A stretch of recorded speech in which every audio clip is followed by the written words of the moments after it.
एक ऐसा कॉन्सेप्ट जो गांव देहात के पिछड़े वर्ग से लेकर फिल्म इंडस्ट्री तक में कभी उत्सुकता के साथ और कभी डर के साथ परोसा जाता है। और ये कॉन्सेप्ट है इंसान के मरने के बाद उसके शरीर से निकलने वाली आत्मा का, जिसे आजकल के धार्मिक लोग साइंटिफिक प्रूफ सिद्ध करने के लिए एनर्जी या ऊर्जा का नाम दे देते हैं। पर आत्मा केवल आत्मा नहीं है, बल्कि इसके कई नामकरण भी हैं। जैसे आत्मा बुरी हुई तो भूत, और अगर आत्मा अच्छी है तो भूत अंकल, और वहीं अगर बुरी आत्मा का फीमेल वर्जन है तो चुड़ैल, और अगर अच्छी फीमेल आत्मा है तो सॉरी गाई, यहाँ चुड़ैल आंटी का कोई कॉन्सेप्ट नहीं है। अब अच्छी हो या बुरी, फीमेल आत्मा को चुड़ैल ही बोलते हैं। अब मुझे नहीं पता ऐसा क्यों। Control control. अगर बोलते हैं कुछ और तो प्लीज मुझे इस कमेंट में सजेस्ट कर देना। अगर आपने किसी आत्मा का मूड खराब कर दिया या आप गलती से उनकी डेटिंग के बीच पहुंच गए, फिर तो वो आपको किए बिना नहीं छोड़ेगी। पहले तो वो आपको सोते हुए थप्पड़ मारेगी, दूसरा कौन मार रहा है? फिर आपकी किस्मत के हिसाब से रात के 12 बजे आपको पायल की आवाज सुनाएगी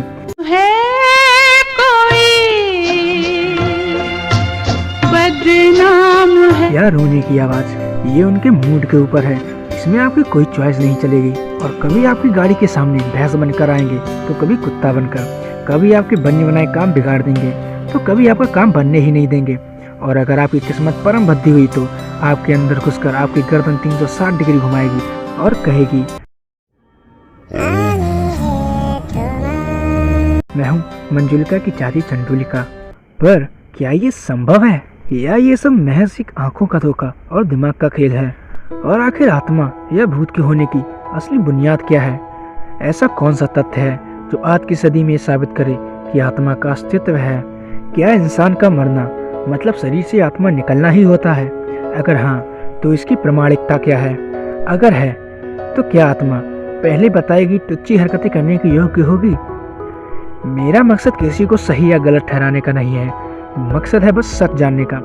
इसलिए दोनों पहलुओं को सताएंगे, पहले आत्मा होने के सभी पहलू और बाद में आत्मा ना होने के सभी पहलू। माना कि आत्मा होती है, माना कि इंसान के शरीर के बाद इंसान के मरने के बाद शरीर से आत्मा निकलती है जो ऊर्जा होती है। आइंस्टीन ने कहा था ऊर्जा ना तो बनती है ना खत्म होती है, बस एक रूप से दूसरे रूप में परिवर्तित हो जाती है। और बस फिर क्या हुआ, पढ़े लिखे धर्मगुरुओं ने आइंस्टीन की इस थ्योरी पर आत्मा का लेबल लगाकर आपके सामने रख दिया और हर जगह कहते फिरते हैं देखो अब साइंस ने भी आत्मा की प्रामाणिकता दे दी है। पर आज तक मेरे 1500 ग्राम के भेजे नहीं पता नहीं लगा पाया कि इनकी तांडव करने वाली आत्मा की आइंस्टीन की इस एनर्जी वाली थ्योरी से आखिर कौन से शीशे में शक्ल मिल रही है। ओह सॉरी, मैंने तो थोड़ी देर पहले माना था कि आत्मा होती है। ऑफ ट्रैक जाने के लिए सॉरी, लगता है कोई शक्ति मेरा दिमाग घुमा रही है। चलिए मेरे साथ आप भी मान लीजिए कि आत्मा होती है, लेकिन एक मिनट, अगर आत्मा है तो उसका स्वरूप क्या होता होगा? एनर्जी?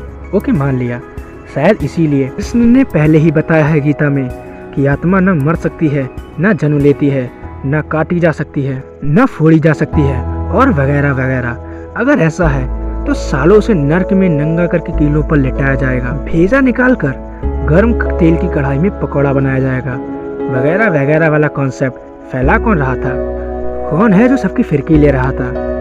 आखिर क्यों लोग बेवकूफ बनाते थे कि मरने के बाद आत्माओं को नरक में यातनाएं सहनी पड़ती हैं? अब ये तो कह भी मत देना कि लोगों को बुरे कर्म करने से रोकने के लिए ऐसा कहा जाता था, क्योंकि अगर ऐसा था तो ये सबसे बड़ा एक्सपेरिमेंट फेलर था और आज भी है, क्योंकि आज भी थिंकिंग का मर्डर करके पढ़े लिखे लोग स्वर्ग नरक का कॉन्सेप्ट मानते हैं। इंसान आज भी क्रूर है और पहले तो आज से भी ज्यादा क्रूर था। अरे नहीं मानते क्या? लगता है कोई आपको सेब का सड़ा हिस्सा अलग करके दे रहा है और आपको लगता है कि सेब खराब ही नहीं था। Back to the topic. देखो भाई, मुझे दुगलापन बिल्कुल पसंद नहीं है। एक बार साफ साफ बता दो, आत्मा को दर्द होता है या नहीं, मर सकती है या नहीं? अगर आत्मा को दर्द नहीं होता, मर भी नहीं सकती, तो ये भूत भगाओ आंदोलन चलाने वाले बाबा कौन सा भूत भगाते हैं जिनको दर्द भी होता है और डर भी लगता है? अगर इस पर आप ये कहेंगे कि आत्मा ने किसी के शरीर में प्रवेश किया है इसलिए उसे दर्द हो रहा है, तो दोस्तों मैं इसी का इंतजार कर रहा था कि आप ये बोलें और आपने ये बोल दिया। अब यहीं से शुरू होता है मेरा अगला सवाल कि अगर आत्मा ऊर्जा है तो उसके पास याददाश्त कैसे है?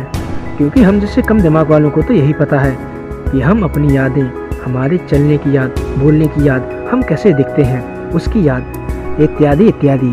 ये सभी हमारे न्यूरॉन से बनी फिजिकली अवेलेबल दिमाग में फीड होती है, जिसे हम माइंड भी बोलते हैं। पर मरने के बाद दिमाग तो बॉडी में ही रह जाता है। तो आत्मा जो कि ऊर्जा है, उसे कैसे पता होगा कि वो कौन है, उसको चलना कैसे है, बोलना कैसे है, उसका शेप कैसा था, और किसी परिवारजन के शरीर में घुसकर ये बताना कि दुर्गा माता की फोटो के पीछे 10 रुपए हैं, निकाल लेना। आखिर ये सब कैसे याद रह सकता है? अच्छा। एक जरूरी सूचना, ये वीडियो उन महापुरुषों के लिए कतई नहीं है जो अपनी चेतना को ब्रह्मांड से जोड़े हैं और सीधा ब्रह्मांड से ऊर्जा को खींचकर खाना पानी बचाते हैं और अपनी याददाश्तों को ब्रह्मांड से जोड़ देते हैं। बाकी साधारण मनुष्यों ध्यान दो, जैसे कंप्यूटर से इलेक्ट्रिसिटी सप्लाई रोक देने पर कंप्यूटर ऑफ हो जाता है, पर क्या कंप्यूटर की हार्ड डिस्क का सारा डेटा इलेक्ट्रिसिटी नाम की ऊर्जा में फीड हो जाता है? नहीं, ऐसा नहीं होता है।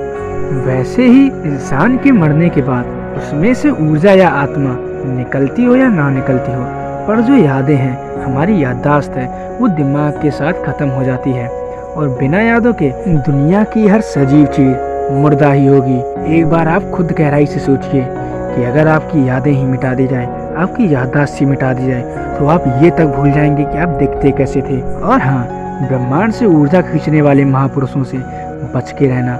इनका दिमाग इनकी आत्मा में ही होता है। हो सकता है ये आपके बल्ब में घुस जाएं और रात भर आप पर नजर रखते हों। आज की वीडियो में बस इतना ही। अगर इससे रिलेटेड कोई सवाल है तो आप कमेंट में पूछ सकते हैं। अब इस वीडियो के पार्ट 2 में शायद मैं ये बताने की कोशिश करूं कि माइंड डिसऑर्डर से ऐसी बीमारियां होती हैं जो आपको ये सोचने पर मजबूर कर सकती हैं कहीं ये किसी आत्मा का चक्कर तो नहीं है। तो मिलते हैं नेक्स्ट वीडियो में, तब तक के लिए अपना ख्याल रखें।